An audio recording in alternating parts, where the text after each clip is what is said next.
Hello, thank you for joining me in my studies today. I read a book a week and externalize my studies by sharing vocal readings of the passages that are most prominent to me. Today I'm sharing from Sri Ramana Maharshi's Be As You Are. Why would an individual seeking wisdom go to a guru? The premise of the interaction immediately becomes, I'm lacking something. I think you have it. I'm coming to you to get it. You have information that I don't have. If I have that information, I will progress. The very impetus of the inquiry with the guru is the mechanism of ego in action in the individual who is seeking, revitalizing itself by reinforcing to the individual that he or she is lacking. The message of the guru is a negation of the illusion of ego. Be as you are. Become what you are. It is all there for you. Clear away the traffic that the ego illusion presents to you such that you may experience the clear screen of self beyond the senses. The very suggestion that there's something to get, something lacking in you, such that there is something to be gained, is the mechanism that is distancing you from who you are. Some gurus take another route. Okay, you want to play? It has been distinguished that it is the ego that is trying to get rid of the ego in this situation. So let's try to exhaust your ego. Let's send it on a wild goose chase, running after its own tail.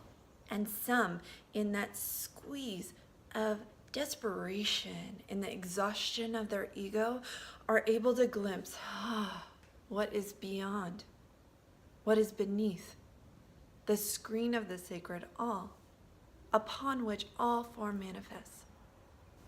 Sri Ramana Maharshi's compassion in expression has come across to me as very sincere, very direct.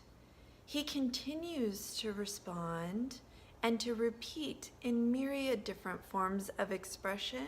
Be as you are.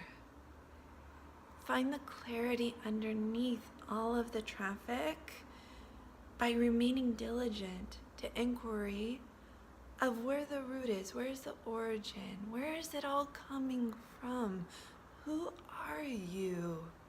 At once, when you find that source, the traffic disappears.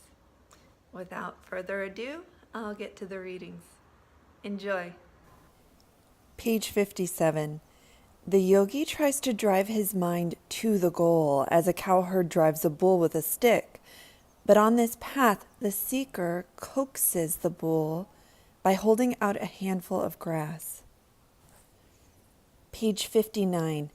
Peace is your natural state. It is the mind that obstructs the natural state.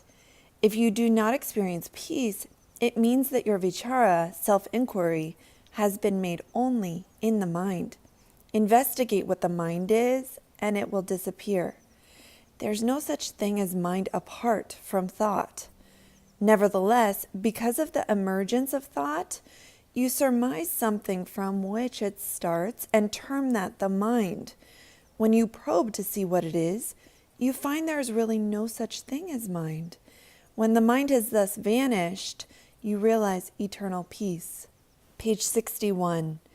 Again, people often ask how the mind is controlled. I say to them, show me the mind, and then you will know what to do. The fact is that the mind is only a bundle of thoughts. How can you extinguish it by the thought of doing so, or by a desire? Your thoughts and desires are part and parcel of the mind. The mind is simply fattened by new thoughts rising up. Therefore, it is foolish to attempt to kill the mind by means of the mind. The only way of doing it is to find its source and hold on to it. Misery is due to the perception of objects. If they are not there, there will be no contingent thoughts, and so misery is wiped off. How will objects cease to be? Is the next question.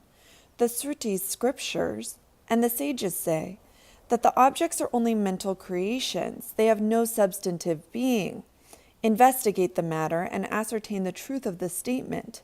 The result will be the conclusion that the objective world is in the subjective consciousness. The self is thus the only reality which permeates and also envelops the world. Since there is no duality, no thoughts will arise to disturb your peace. This is realization of the self. The self is eternal, and so also is realization. To ask the mind to kill the mind is like making the thief the policeman.